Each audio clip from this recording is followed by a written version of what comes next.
So a lot of founders, if they do get to some level of success, they will often burn out, right?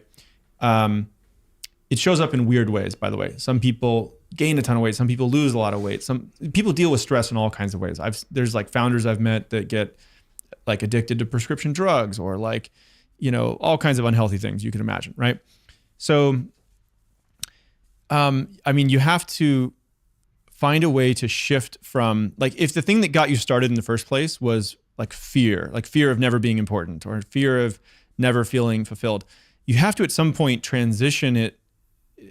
Once that hole is filled in your heart, I guess, you have to transition to being motivated out of like joy or love or something more positive, not like running away from fear and anger.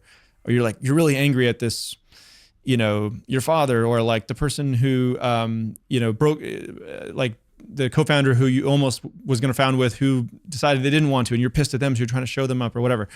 Those aren't relevant to me, but I've heard other examples. Anyway, long way of saying you have to transition away from fear and anger as your motivator to like joy and love, and just find the thing you actually love doing in life. So for me, that was like figuring out what is the kind of CEO role that I really want to have. What's the thing that brings me joy? For me, it's like I love building things with technology. I love learning new things. There's some parts of the CEO job, the typical CEO job, which lower my energy. They don't give me as much energy, right? There's like, frankly, like I'm not the best people manager in the world, right? Like, I used to have like 12 direct reports at the company, and I was like so stressed. And then now I have like 4, right? And it's like, it's actually much easier for me to run the company with that. So there was a lot of ideas that I had in my head. I was like, well, the CEO has to do that. Obviously the CEO has to do that. And I sort of let go of some of those things over time. And I said, you know what, I'm actually going to focus on the things that I'm better at because they bring me joy.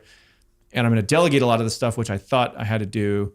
And that's actually made the company run a lot better. And it's kept me engaged in the job. Like I'm been doing it 10 years and I hope I can do it another 10. It's still fun because I've been able to delegate.